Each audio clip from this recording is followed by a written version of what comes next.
She should be here by now. Bien. So let's get started.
Monsieur Eaton!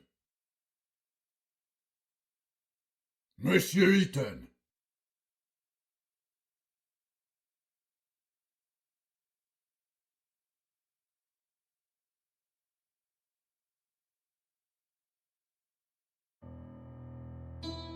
Monsieur Eaton, I'm talking to you.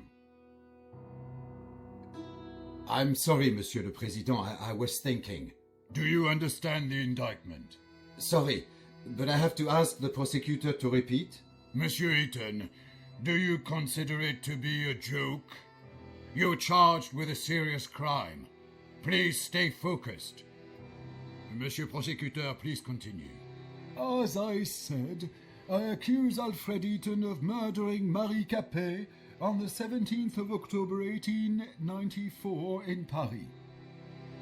That day, Alfred Eaton was at the theatrical premiere of Prométhée, Vol du Feu, which took place at Opéra Garnier.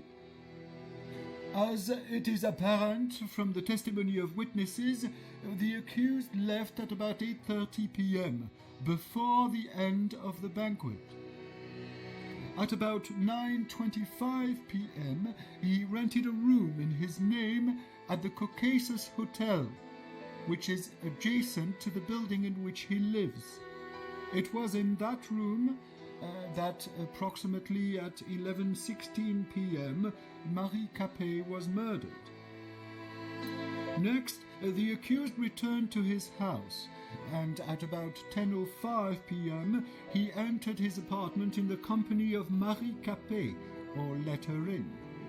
It results from the fingerprint analysis. It did not show the victim's fingerprints on the outer side of the door, only on the inner. Alfred Eaton, by means of deception or threats, led the victim to his secret workshop, which is located on the first floor of his apartment. The police report did not indicate any signs of struggle or resistance. The accused probably wanted to test on Marie Capet the prototype of a torture machine of his construction, which was in the room along with medical tools and manuals of torture. When Marie Capet realized what the accused intended to do, she grabbed a metal rod lying in the room and hit the accused on the head, which caused a real threat to his life and, according to doctors, may have caused unconsciousness. The fingerprints of Marie Capet's left hand were found on the rod, as well as Alfred Eaton's traces of blood. Traces of blood were also found on the floor of that room. At the time of his arrest, the accused had an extensive wound on his head, as confirmed by medical examination. Seizing the opportunity, Marie Capet fled from the apartment. She was stressed and in a hurry. This was confirmed by her numerous fingerprints secured on the inside of the door of the apartment of the accused. Then, Marie Capet ran into a nearby hotel, the Caucasus. It was the same hotel in which the accused rented a room. As it appears from the testimony of the clerk, Marie Capet was extremely stressed, repeating the word doctor and police. Probably she wanted to call for help. When the clerk went to get some water to calm Marie Capet, she disappeared.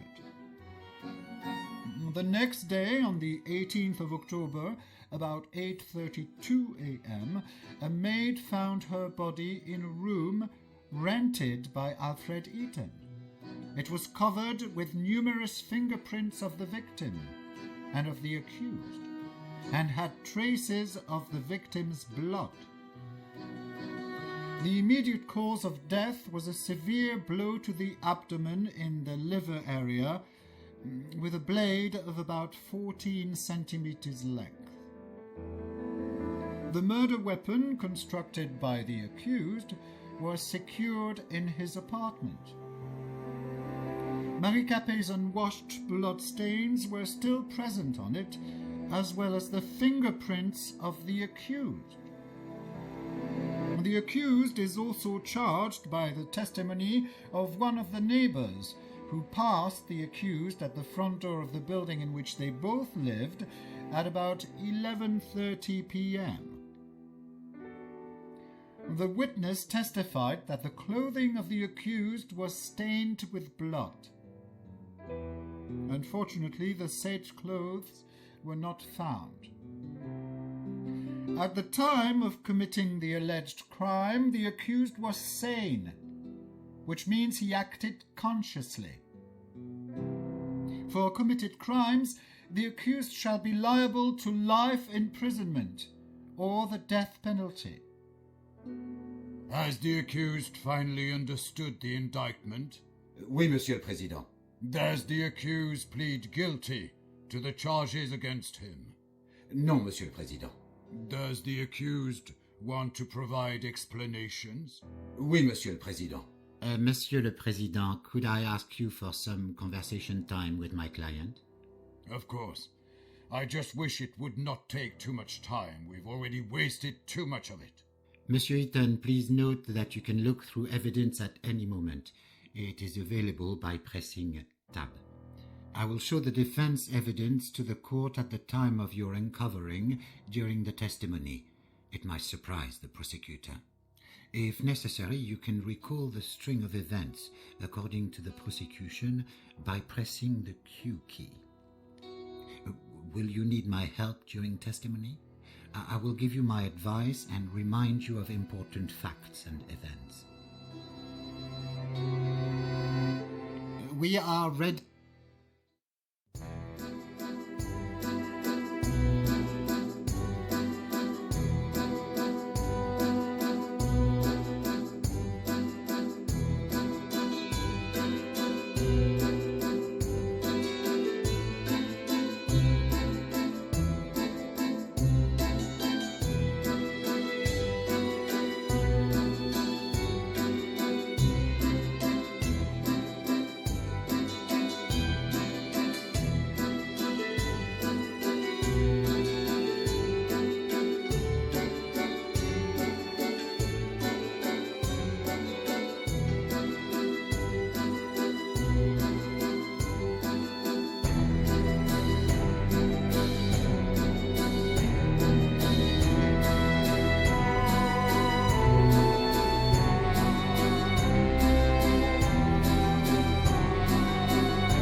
We are ready, Monsieur le Président.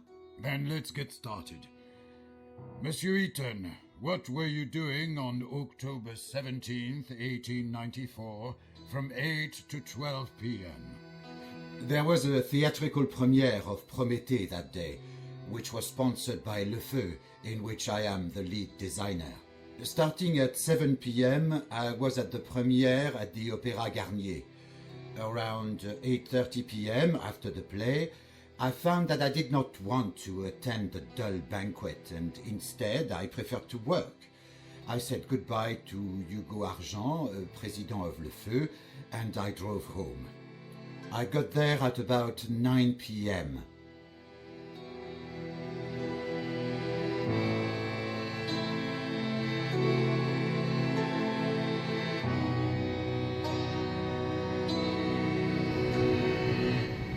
For a moment, I admired the charms of Montmartre. I decided to go for an evening walk.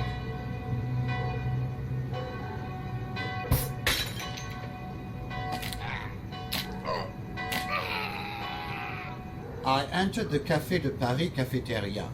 I wanted to drink some good wine and eat a piece of cheese. I do not recall that part.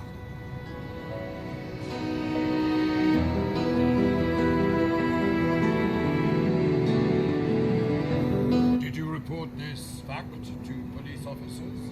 No, Monsieur le Président. I decided that it was not worth losing my time.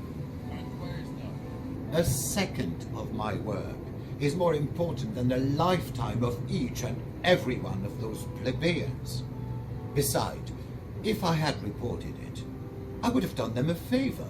What do you mean, Monsieur? In jail, they would have had better living conditions than those whole... I do not recall that part.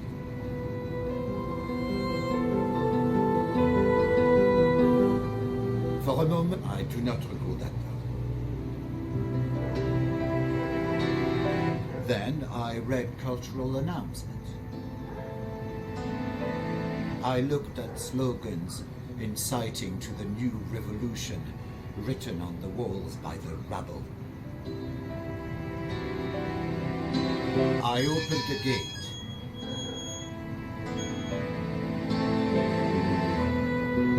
I opened the door and walked into the Caucasus Hotel.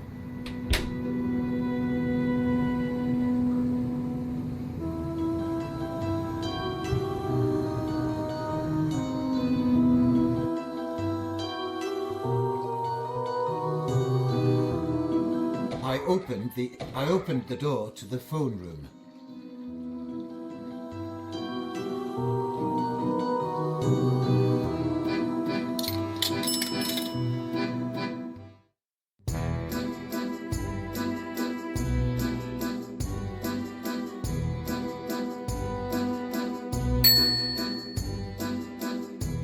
Then I bought something from the vending machine. I tried to open the door to the restaurant, but it was closed because of the late hour.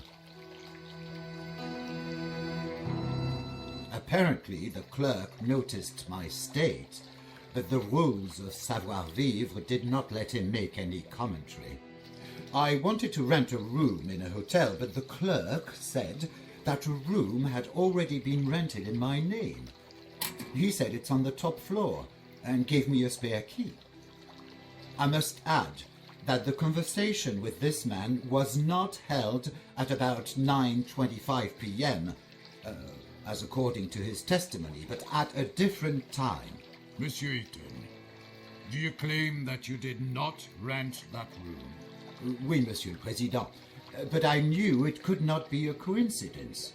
The name Ethan is not that common. So you tried to learn more from the clerk? Yes, however, he hid behind his professional secrecy. I knew he wouldn't tell me a thing. I do not understand one more thing. You live next to the hotel, so why did you want to rent a room there? Sometimes I meet up with some girls of the Moulin Rouge, and due to my reputation, I prefer not to do it in my apartment. Did you meet Marie Capet face to face? No, Monsieur le Président, never. I understand. Please continue.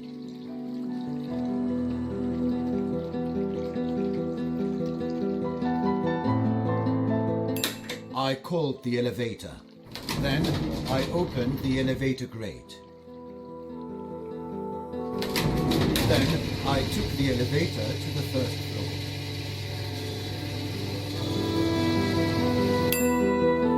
Then I opened the elevator grate.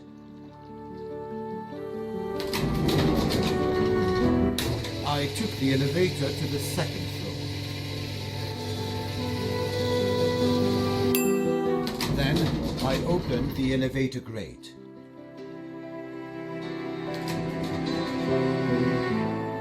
Then I opened the door.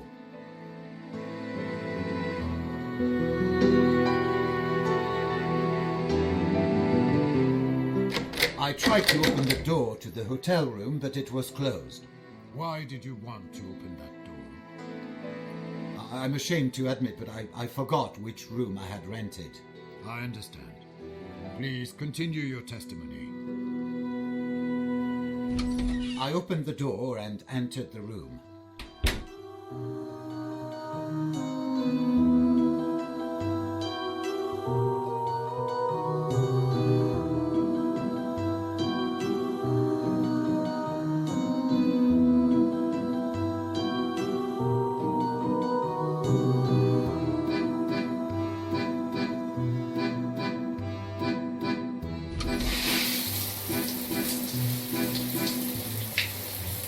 I took a bath and washed off the blood.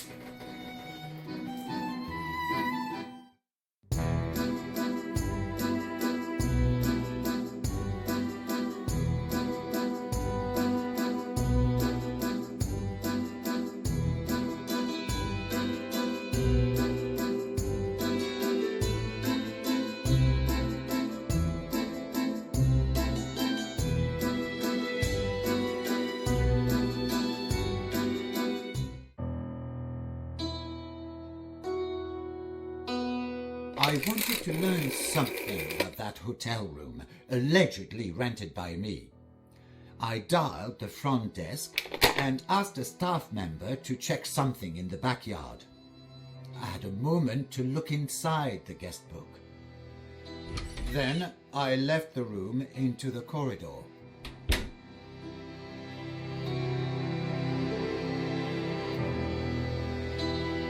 I opened the inner door.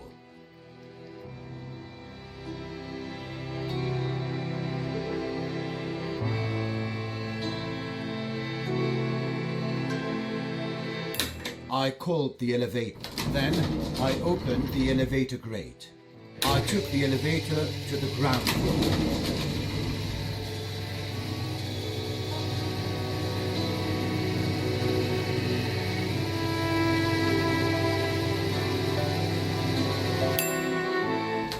I opened the elevator grate.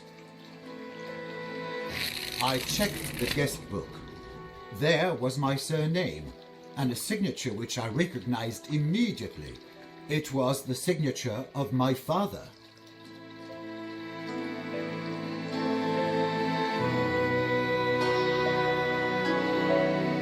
Monsieur le Président, the evidence mentioned by my client has already been presented by the prosecutor. But I must add that we commissioned the handwriting expert. This is the proof marked with number 1. It states that the signature appearing in the hotel guest book really belongs to Antoine Eaton, father of the accused. Then Monsieur Antoine Eaton will be re-examined as a witness. The hearing will take place at the next trial. I ask to duly summon the witness. The accused can return to his testimony.